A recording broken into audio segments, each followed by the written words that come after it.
우리에게 주시는 하나님의 말씀은 세 번째 설교가 되겠습니다. 같은 본문으로 세 번째 설교하고 있습니다. 누가복음 18장 125면입니다. 신약성경 1절부터 8절까지 말씀입니다. 누가복음 18장 1절에서 8절 125면입니다.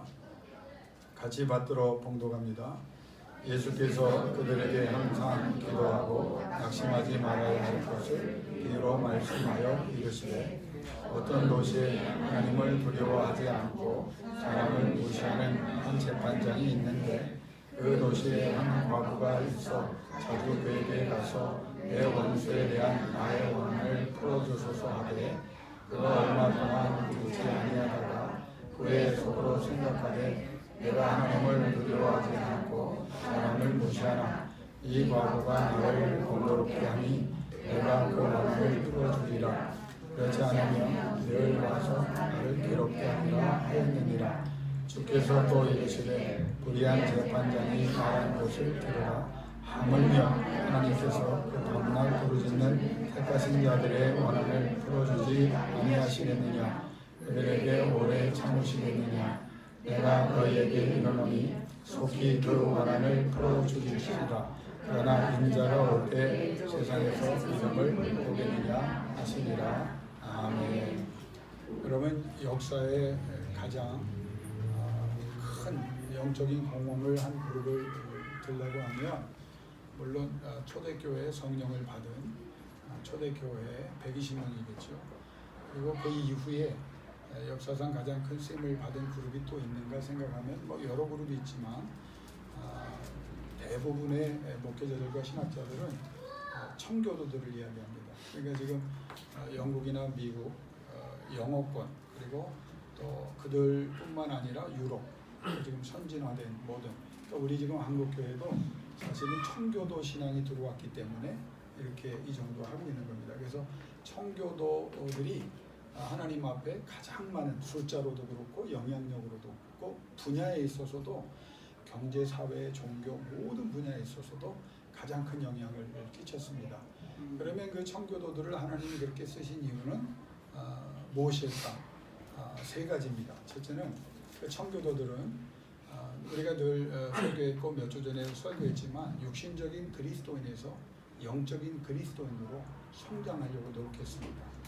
그러니까 은사와 기능이 아니라 성품을 바꾸고 거룩과 경건, 하나님의 성령에 지배받는 그런 영적인 삶을 추구했습니다. 그런 신앙을 추구해서 그게 첫 번째, 그들이 쓰임받은 이유입니다. 그러니까 하나님이 함께 하셨죠. 두 번째는 그들의 예배를 보면 하나님 중심의 예배를 드렸습니다. 이 말을 여러분이 잘 생각하셔야 합니다. 오늘날 많은 예배에 대해서 영적인 분들은 비난을 하고 비판을 합니다. 그런데 그 이유가 뭐냐면 사람 중심의 예배를 드리고 있기 때문입니다. 그러니까 개신교에서 가장 큰 문제점 중에 하나가 하나님이 안 드러나고 사람이 드러난다는 거예요. 하나님이 영광을 거두시는 게 아니라 목사가 영광을 받고 목사가 드러나고 하나님의 그 영광이 아니라 교인 중에 어떤 쓰임을 받은 장로든지 권사든지 집사든지 평신도가 그 이름을 높이고 그 사람을 다 바라보거든요. 그걸 우리가 청교도 신앙에서 정말 교훈을 얻는다면 이거 싹 고쳐야 합니다. 예배의 중심은 누구냐? 하나님이십니다. 그러니까 여러분이 오늘 이 자리에 나온 것은 하나님의 영광을 드러내기 위한 거예요. 그러니까 예배가 그렇게 드려져야 하나님께서 그 사람을 복주사 쓰신다는 거예요. 그 그룹을 쓰고 그 교회를 쓴다는 거예요. 세 번째는 그리스도를 위한 선교입니다. 청교도들은요 돈을 열심히 법니다. 검소하면서도 또 정직하게 돈을 법니다. 그리고 그 영향력을 하나님이 넓혀주실 때 그것을 선교에 사용했습니다. 그러니까 그들은 자기들만 복받고 행복한 것이 아니라 내가 하나님 앞에 은혜를 받아서 그리스도를 높이는 선교를 하겠다. 그러니까 역사를 2000년에 넘는 교회사를 보세요. 하나님이 어느 교회에 복 주셨습니까? 선교, 전도 여기에 모든 영향을 쏟아부을 때 하나님이 사람도 보내주셨고 물질도 주셨고 모든 영향도 주셨습니다. 고린도 교회 보세요. 부자 교회고 수많은 사람이 몰려오고 한때 대단한 것 같았지만 자기들의 문제로 다 내려앉습니다. 왜? 첫째는 그리스도 안에서 성장하는 데 실패했고, 두 번째는 하나님 중심의 예배에서 실패했어요. 바울파를 말하고 아볼로파를 말하고 게바파를 말하고 그리스도파를 말하면서 하나님이 없어졌어요. 사람 중심. 그래서 사도 바울이 뭐라고 말했습니까? 내가 너희를 위해 십자가를 졌냐? 내가 너를 위해서 죽었냐? 내가 너희를 형성한 건 무엇이냐? 아볼로가 그랬느냐? 우리는 뿌렸지만 자라게 하시는 분은 누구냐? 하나님이다. 하나님 중심 예배에서 실패했어요. 세 번째는 안디옥 교회는 고린도 교회보다 못했지만 왜 세계적인 예루살렘 교회들을 이어서 세계적인 교회가 됐느냐? 거기는 온통 선교했습니다. 그러니까 바울이 바울되게 한 교회가 안디옥 교회예요. 안디옥 교회가 파송을 합니다. 바나바를 파송하고 그리고 바울을 파송합니다. 그러니까 하나님께서 이 세 가지를 잘하는 안디옥 교회는 복을 주신 거예요. 그런데 여건이나 사람이나 모든 역량에서는 더 기대를 가졌던 고린도 교회는 어떻게 해요? 세상 사람들이 막 폭망했습니다. 그러니까 이 세 가지를 잘하는 그런 그룹과 그런 개인에게 하나님은 지금도 복을 주시는 거예요. 그러니까 청교도가 쓰임받은 건 과거의 역사로 한때 그런 일이 있었던 게 아닙니다. 지금도 하나님은 세 가지를 개인으로 여러분에게 적용하면 육신적인 그리스도인이 아니라 누가요? 영적인 그리스도인이 되려고 하는 거예요. 날마다 성장해가고 성숙해가는. 두 번째는 누구 중심의 예배? 하나님 중심의 예배를. 여러분이 들어와서 하나님께 영광을, 오늘 찬양 다 선교사님 그거잖아. 하나님의 영광을 거두시옵소서. 네. 모든 것이 하나님께 포커스. 그 다음에 세 번째는 우리가 이렇게 하나님의 영광을 드러내려고 하면 하나님의 은혜를 받는 이유는 복음을 전하기 위해서다. 그러니까 복음을 전하지 않는 교회는요, 쇠락하게 돼 있습니다. 사라지게 돼 있어요. 근데 그 중에서 요즘 우리가 가장 목회자들이 신경 쓰는 건 뭐냐면 예배 회복입니다. 코로나가 와가지고 가장 우리가 지금 영적으로 손해를 본 게 뭐냐면 예배가 다 깨졌어요. 그나마 드리던 예배들 숫자도 줄어들었고, 그나마 나오던 교인들의 숫자도 줄어들었고, 모든 모임이 이런저런 이유로 다 깨져나갔습니다. 그러니까 이 코로나 때문에 사실 우리가 가장 가슴 아프게 생각해야 될 것은 뭐냐? 예배가 온전해지지 못했다는 거예요. 그러니까 여러분이 흩어져 있어서라도 하나님의 영광을 드리는 예배를 날마다 드려야 돼요. 그래야 하나님이 역사하는 거예요. 두 번째, 이 예배라고 하는 것을 왜 우리가 등한하게 되냐면, 첫째는 예배의 가치를 몰라요. 여러분 세상에서요, 목사님이니까 아니에요. 세계 역사를 보세요. 하나님이 역사의 주관자이시잖아요. 뭐라고 말합니까? 너희가 예배할 수 있는 것이 가장 특권인 것은 아니야. 예배의 가치를, 예배 드리고 싶어도요, 여러분은 승리한 거예요. 이것만으로도 대단한 겁니다. 그러면 그 가치를 알아야 돼요. 지금 예배 안 드리는 사람 뭐 하고 있어요? 본인들이 알겠죠. 예배 없는 사람, 예배가 끊어진 사람, 예배를 등한히 하는 사람에게 하나님이 역사한 적은 없습니다. 하나님의 역사가 계속된 적도 없습니다. 그건 목회자라도 마찬가지예요. 예배의 가치를, 하나님이 이렇게 예배할 수 있는 은혜를 주셨다. 창조주 하나님이 임재하시는 이 교회, 이 교회의 주인이 하나님이신데, 이 교회의 머리가 예수 그리스도신데, 이 교회는 성령이 역사하는 곳인데 예배할 수 있도록 하셨다. 이 예배의 가치. 예배가 인생에 있어서 가장 중요한 걸 여러분이 기억해요. 두 번째는 예배의 중요성입니다. 예배를 중요하게 생각해야 돼요. 예배를 너무 하찮게 다 하고 나서 그러니까 제가 어떤 영적인 모임이라고 해서 가다 보면 예배가요, 앞에 5분 드려집니다. 왜? 그래야 이게 뭐 그리스도를 위한 뭐 어떤 신앙적 모임이라는 것을 그냥 나타내기 위해서. 사실은요, 뒤에 몇 시간 동안 우리가 의논하고 토론하고 또 연구해야 될 주제가 있다고 하면 예배도 그 정도 있어야 이게 정상인 거예요. 우리가 여전도회, 남전도회, 교회, 우리는 뭐 얼마나 좋아요. 조직도 없고 그냥 다 모여서 그냥 우리 조직이 다 이 조직이에요. 그러니까. 그런데 여전도회 모여서 기도회로 모였다? 딱 대표 기도 한번 하고 그냥 자기네끼리 주구장창 자기 의견 갖고 그러다 싸우고 다투는 거예요. 자, 하나님께서 우리에게 주신 이 예배의 중요성, 너희가 무엇 때문에 모였냐? 예배가 내 인생에, 여러분의 인생에 가장 중요하다는 거예요. 예배의 능력입니다. 여러분 예배 중에 하나님의 역사가 일어나는 걸 기억하세요.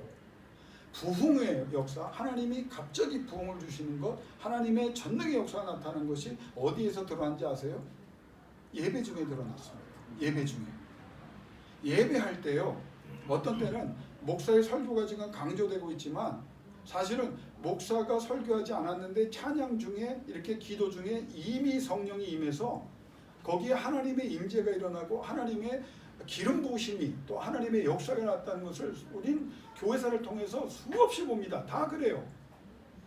목사가 여러분 막 뜨겁게 설교하면 막 성령이 임한다? 그런 적도 있습니다. 그런데 어떤 경우에는 목사가 본문만 읽었는데 그 본문에 하나님의 역사가 일어나서 목사가 설교를 못했는데 하나님의 회복의 역사가 막 일어났어요. 그게 부흥입니다. 조나단 에드워드라고 하는 사람 여러분 굉장히 미국의 부흥을 이룬 사람이에요. 그 사람이 굉장한 학자입니다. 뭐 하버드 예일을 그 당시에 나온 천재적인 사람입니다. 그런데 그 양반이 설교를 지금처럼 막 와서 했다면 사실은 아마 인기 없는 목사였을 거예요. 다 잠자는 목사예요. 그런데 그분은 철저하게 어려운 내용을 지금 그 설교집을 봐도 어려워요. 제가 영문으로 보든 해석본으로 보든 어려워요. 그런데 그걸 읽습니다. 그냥 눈 하나 마주치지 않고 읽습니다. 말씀을. 그런데 읽는 그 설교 중에 하나님의 성령이 임하는 거예요. 여러분 이걸 어떻게 우리가 얘기할 수 있겠어요?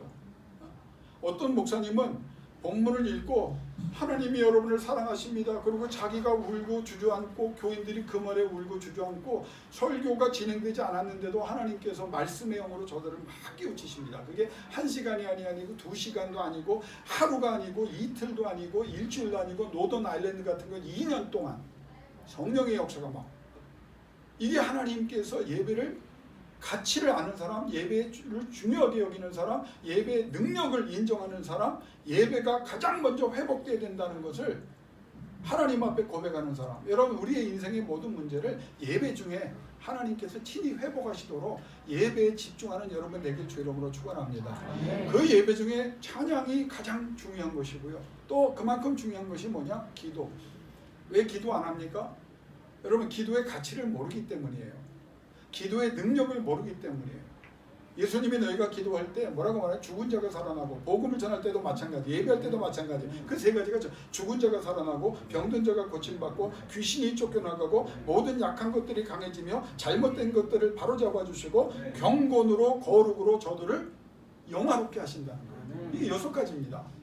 그러니까 기도할 때 여러분 그냥 내가 주님 앞에 그냥 중얼중얼 대는 것 같지만 그 기도의 가치와 그 기도의 능력이 얼마나 대단하느냐. 기도하는 그 순간에 하나님과의 만남이 일어나고 기도할 때 하나님이 들으시고 기도할 때 하나님이 받으시고 기도할 때 하나님이 즉각 역사하시고 여러분 그 목적을 향해 달려갈 수 있기를 주님으로 축원합니다. 왜 안 일어납니까? 못하고 있기 때문이에요.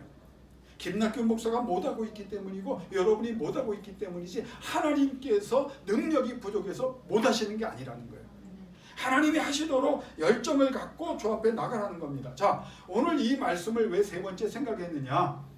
여인을 가지고 얘기를 했지만 사실 가장 중요한 것은 너희가 항상 기도해야 되는데 기도하는 중에 뭐 하지 말라? 1절에 낙심하지 말라.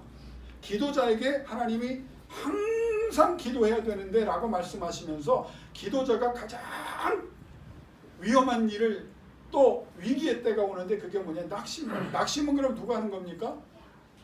사람들이 주고 환경이 주고 되어지는 것들이 없는 것 때문에 여러분이 막 흔들리고 그래서 포기하게 되는 거잖아요.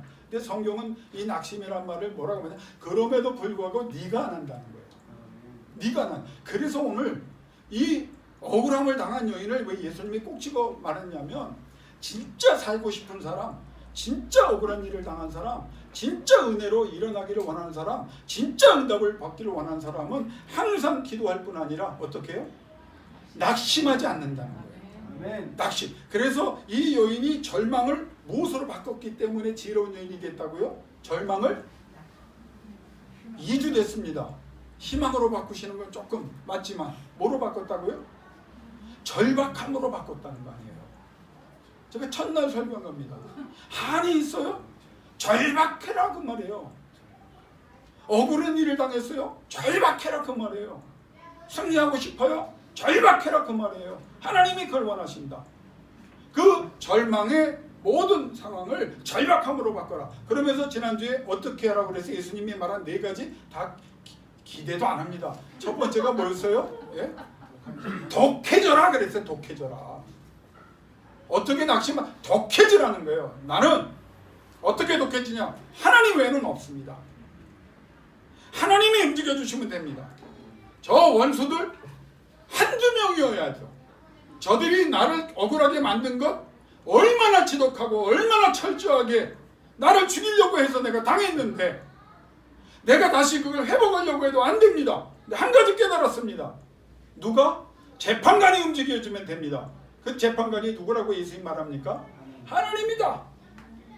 이쪽에서 태풍이 불던 저쪽에서 바람이 불던 이쪽에서 불이 나고 저쪽에서 화산이 터져도 나는 환경과 일일이 싸우지 않겠다는 거예요. 예수님 말씀하신 기도가 그냥 하나님입니다. 이쪽에서 나를 찔러요. 아파요. 그럼 내가 때려야 합니까? 아니에요. 네가 하지 말라는 거예요. 누가요? 아파요. 하나님. 왜 아프냐? 찔렀어요. 왜 찔렀느냐? 그냥 저들이 억울하게 나를 만들어서 찔렀습니다. 하나님 오케이. 치료해줄게. 회복시켜줄게. 해결해줄게. 이 패턴을 얘기하는 겁니다.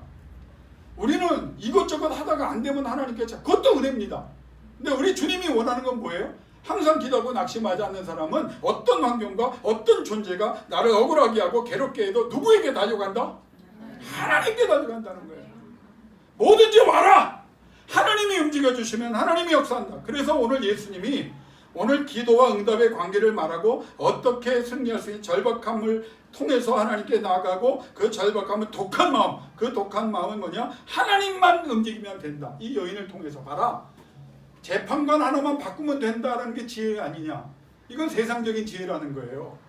예수님 말은 뭐냐? 너는 하나님 움직이면 되잖아. 여러분 하고 싶으세요?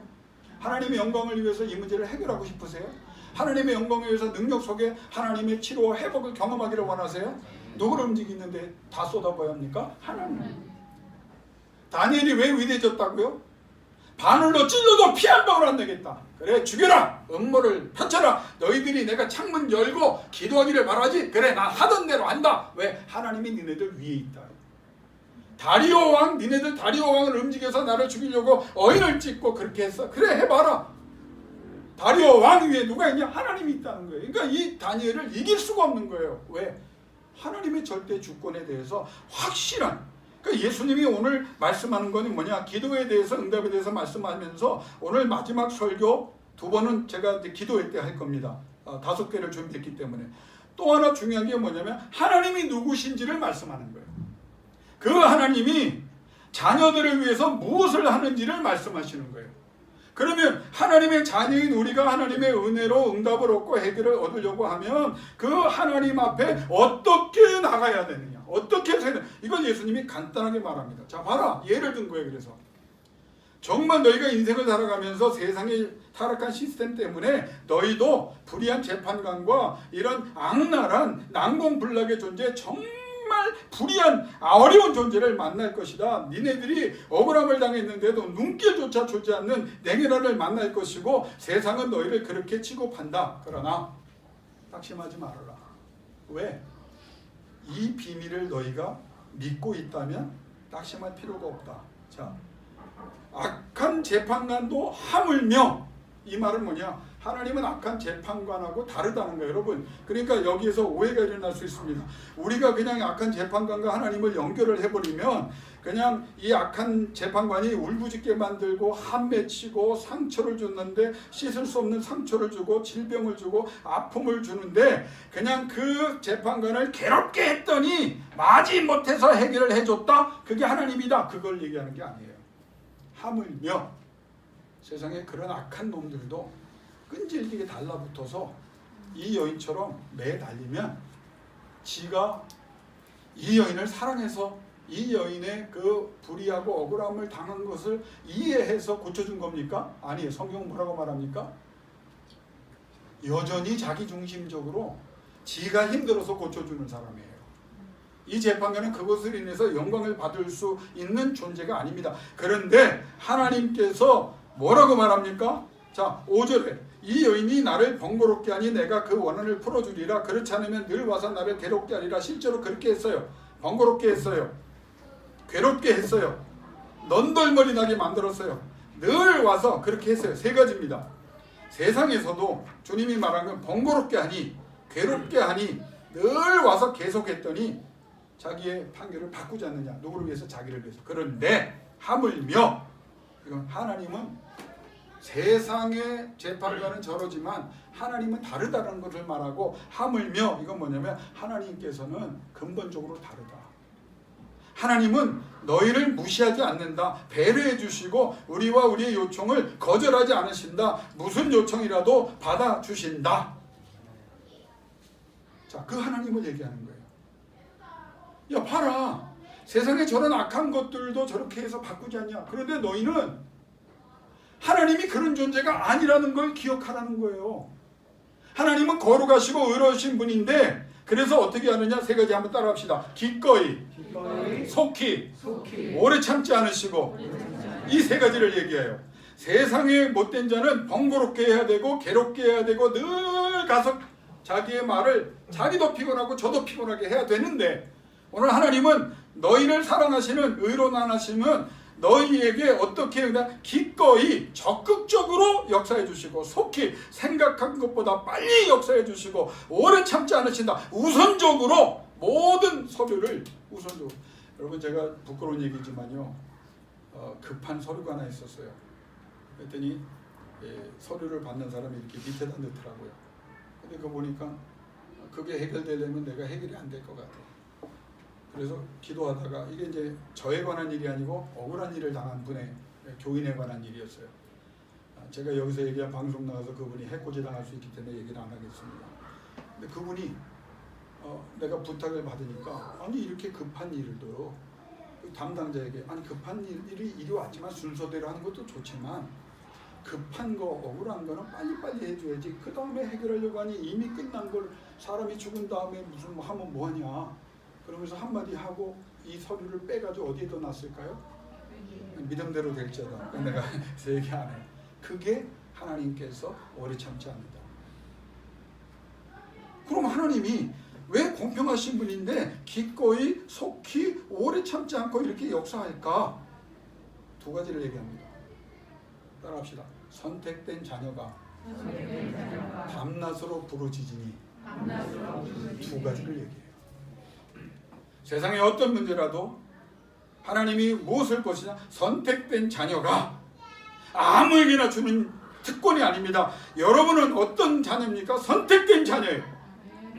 여러분은 하나님의 특별한 권한 속에 들어갔어요. 의로운 아버지가, 여러분의 아버지가 이 엄청난 전능을 누구에게? 선택된 자녀, 너희에게, 예배하는 자에게, 기도하는 자에게, 주님을 찬양하는 자에게 하나님이 단서를 단 거예요. 그럼 그 자녀라고 해서 다 해결됩니까? 여러분, 예수 믿었는데 그때마다 하나님이 기꺼이 속히 오래 참지 않고? 아니죠. 자녀이지만 두 번째 단서는 뭡니까? 여러분이 답변하세요. 두 번째는 뭐예요? 하나님의 자녀인 그들이 무엇을 했기 때문에? 밤낮 부르짖었기 때문에. 여러분, 오늘 이 설교는요, 나와 여러분이 깊이 고민하고 연구해서 찾아낼 내용이 아닙니다. 하나님이 우리에게 이 원칙을 성경 66권을 통해서 수많은 사람을 통해서 계속 말씀해 주셨어요. 우리의 고난의 문제, 우리의 억울한 문제, 특별히 하나님의 영광을 위해 살고 싶은데 내가 해결할 수 없는 일을 사람을 통해서, 환경을 통해서, 육신의 약함을 통해서 당했을 때 하나님이 뭐냐면 가장 간단하고 가장 짧고 그러나 가장 강력한 말씀, 너희는 자녀라는 걸 기억하라는 거예요. 하나님이 누구시다? 아버지라는 거예요. 아버지. 왜 아버지를, 그 능력의 아버지를, 여러분 그 아버지하고 좀 억하심정 있으세요? 세상 아버지처럼 뭐 내가 죄 짓고 뭐 서로 뭐 싸우고 그런 과거가 있어서 못 가나요? 아니잖아요. 예수 그리스도 안에서 우리 주님은 우리를 이미 용서하셨어요. 지난 것은 지나가서 우리는 새 것이 되었어요. 여러분, 이게 다시 오늘 이 아침에 그 깨달음과 그 결단이 있기를 주 이름으로 권면합니다. 아멘. 하나님은 십자가 절대 포기하지 않아요. 왜? 예수 그리스도를 아끼지 않으셨는데 무엇을 포기하겠습니까? 우리 주님이 그 자녀가 밤낮 부르짖을 때, 아멘이십니까? 아멘. 밤낮 부르짖으셨어요. 밤낮 부르짖으셨어요? 목사님, 아니에요. 낙심하지 않는 사람은요 계속 밤낮 부르짖는 거예요. 그 힘을 누가 주시느냐? 하나님이 주시는 거예요. 모세를 통해서 아말렉과의 전쟁에 보여주신 게 뭐예요? 기도의 손이 내려가면 전쟁이 지는 거예요.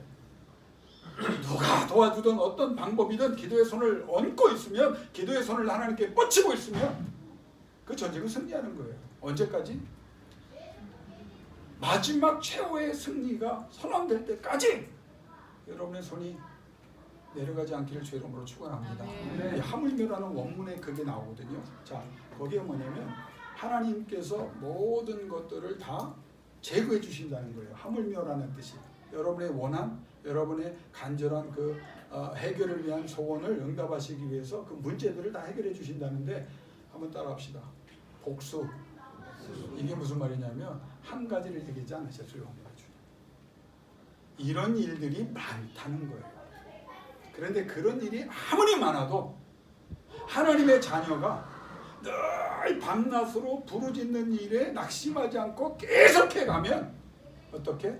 하나님이 그것들을 폐기하신다는 거예요. 10개면 10개, 100개면 100개, 1000개면 1000개 다 하나님이 완벽하게 해결해 주신다는 거예요. 그런데 여기에 하나님이 한 말씀을 더 하십니다. 8절, 세상에서 믿음을 보겠느냐. 야, 이게 참 아이러니죠. 이게 참 간단한 건데 그렇게 하면 뭐 누구나 할 수 있을 것 같은데, 예수님이 왜 항상 기도하라고 말하면서 낙심하지 말라고 말하냐면 그런 사람이 많지 않은 거예요. 실제로 우리는 문제가 생겨야만 그때 두 손을 들고 매달렸다가 조금 나아질 것 같으면 손을 내리기 때문에 아말렉이 또 우리를 기습하고 이전보다 더 나쁘게 하고 괴롭히는 거예요. 근데 주님이 뭐라고 말했느냐? 하나님의 자녀인 너희가 밤낮으로 부르짖으려면 언제까지? 그것들, 모든 인생의 모든 끊임없이 다가오는 억울하게 하고 고통 가운데 우리를 몰아넣는 이 것들을 계속 이겨내도록 그 손을 내리지 말라는 거예요. 아멘.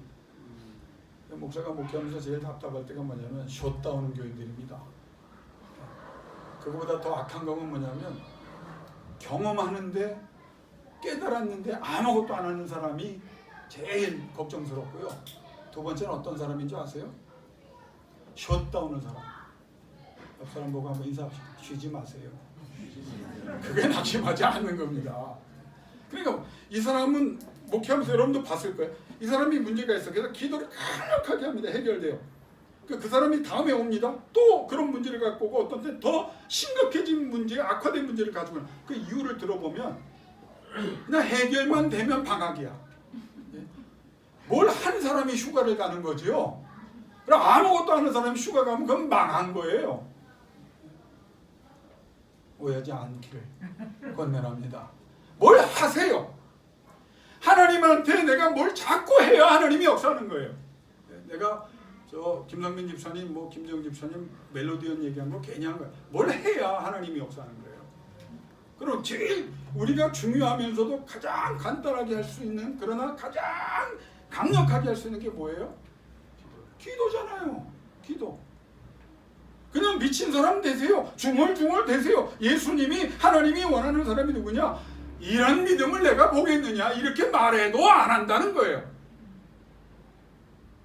여기에 믿음이 뭐냐면 하나님은 의로운 사랑의 하나님, 그러니까 불의한 재판관이 아니라 하나님은 의로운 사랑의 하나님이기 때문에 내가 밤낮 기도하면 그것을 바로잡아 주시는 하나님이라는 믿음입니다. 억울함을 어떻게 푸시겠어요? 이 고난을 어떻게 푸시겠어요? 이 믿음이 있어야 된다는 거예요. 기도의 가장 중요한 믿음 위에 선 기도가 첫 번째. 갑자기 믿음을 얘기하시 기도하다가 그 하나님이 내 억울함을 여러분 기도할 때요, 풀어주시겠지? 아닙니다. 풀어주시면 좋겠다? 아닙니다. 풀어주십니다. 여러분, 이게 우리의 믿음이어야 돼요. 하나님 나를 도와주세요. 불쌍히 여겨주세요. 궁여겨 살려주세요. 기회를 주세요. 무슨 믿음? 그렇게 하신다는 하나님에 대한 믿음. 그 믿음이 있느냐 이거예요.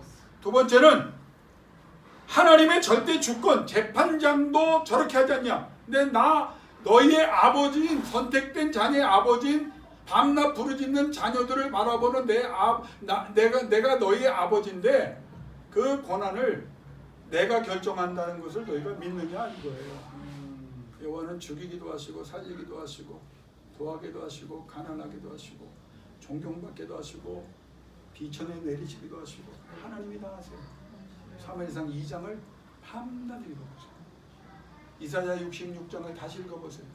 여호와는 하루의 나라를 세우기도 하시고 패하기도 하시고 한 민족을 한순간에 잉태하기도 하시고 잉태하지 못하기도 하시고 해산에 이르는 산모가 진통 없이 해산의 고통 없이 애를 낳게 하시나니 아마 여자분들은 결혼하신 분들 애 낳으신 분들은 세 번째가 더 감동적일 거예요. 진통 없이 애 낳는 거는 뭐 여러분 정상적으로는 제왕절개 빼고는 뭐 그것도 나중에 깨고 나면 얼마나 아픕니까? 생사를 쬐으니. 근데 하나님께서 뭐라고 말해요? 내가 그것까지 관정한다는 거예요. 크고 작은 모든 것들을 누가? 하나님. 그러니까 여러분 우리가요 생각을 많이 할수록 우리는 믿음이 약해집니다. 하나님이 우리에게 주인 심플, 숏, 엇, 스트롱 세 가지 3S를 얘기했어요. 니네가 무슨 옷 파는 사람 같기도 하고 3S요. 근데 3S입니다. 심플, 숏, 엇, 스트롱. 하나님께서 그렇게 하십니다. 이 믿음이 여러분 가운데 일어나길 주의로 축원합니다. 나는 하나님이 절대 우리 교회는 우리 사랑하는 가족들 우리 교인들 안 버린다고 저는 믿습니다. 왜? 하나님께서 절대 주권의 하나님이기 때문에. 문제는 뭐냐? 김 목사가 말은 그럴싸하게 해놓고 밤낮 부르짖지 않는 게 문제가 되는 거지. 하나님 밤낮 부르짖는 자에게 반드시 응답해 주시고 하나님의 절대 주권을 행해 주실 줄로 믿습니다. 세 번째 말한 믿음이 뭐예요? 선택된 자녀가 밤낮 부르짖어야 되고 그렇게 하면 응답하신다는 믿음이 있느냐 이거 따라할 건 아니지만 한번 따라했으면 좋겠어요. 기도하고도 안 들어주실 줄 믿는 믿음. 이 믿음이 우리의 보편적인 믿음입니다. 주여 응답해 주옵소서. 원사님 집사님 하나님이 아니 목사님 이 정도 기도에 하나님이 역사하셨으면 옛날에 고쳐주셨지. 안 들어줄 줄 믿는 믿음. 하나님이 역사하십니다. 아유 전문가들이 안 된대요. 그 왜 기도해요? 불의한 여인을 통해서 불의한 재판관을 만난 이 여인을 통해서 주시는 게 뭐야? 안 되는 건 없다. 너희가 선택된 자녀라면 이 믿음이 있다면 하나님 앞에 그래서 밤낮 부르짖는다면 하나님께서는 역사하신다.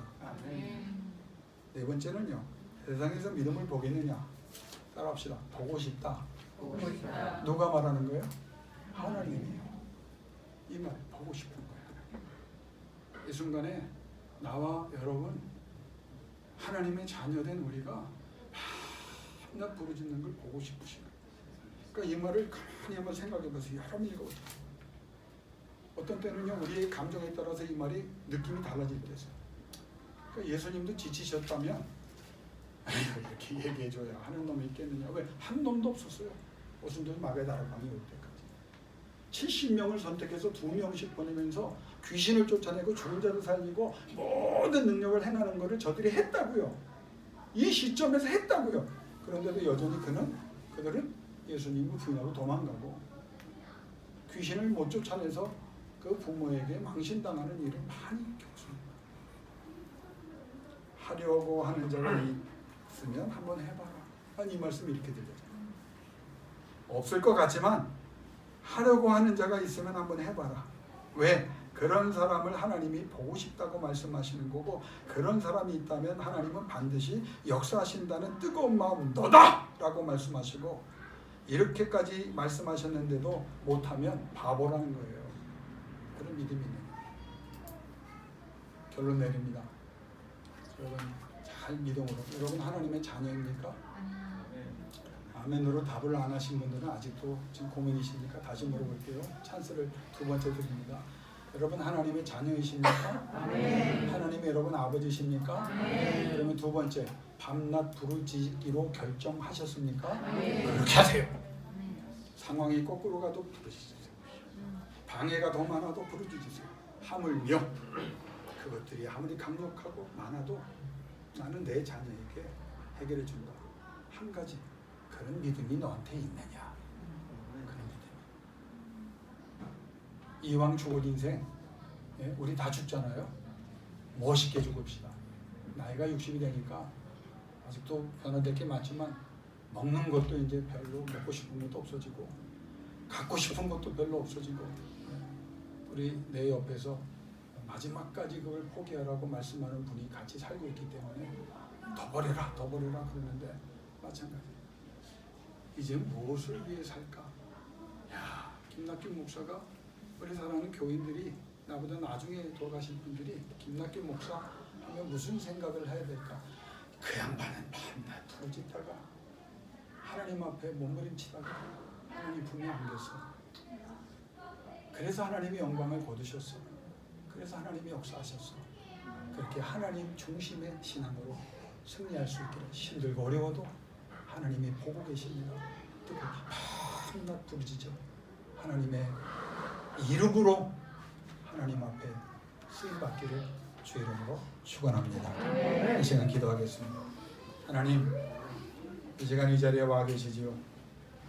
하나님의 선택된 아들, 딸들이 하나님 앞에 지금까지 밤낮 부르짖어 왔고, 오늘 하나님 말씀을 듣고 이런 믿음이 있겠느냐 말씀하시지만, 하나님 한번 해봐라, 하나님이 기다린다는 그 사실을 깨닫고 다시 낙심해서 일어나 성령의 도우심으로 밤낮 부르짖어 하나님의 이적과 하나님의 능력을, 하나님의 전능을 경험하고 세상에 증거할 수 있는 사람들 되기를 결단합니다. 아버지, 이들의 기도가 한마디도 땅에 떨어뜨린 바 되지 않게 하여 주옵소서. 밤낮 드리는 그 부르짖음이 하나님의 마음을 뜨겁게 하시고, 그 하나님이 그래 내가 원하는 믿음에 근거한 기도야, 하나님께서 감동받으사 이 자녀들이 어떤 환경에서 어떤 문제를 놓고 기도할지라도 밤낮 기도하는 가운데 살아 역사하는 전능하신 내 아버지, 억울함을 풀어주시고 모든 고난과 고통을 해결해 주시고 우리의 상처를 치료하시고 회복시키시는 그 하나님으로 승리의 노래를 부르게 하여 주옵소서. 다시 한번 성령이여 기도의 영으로 임재하사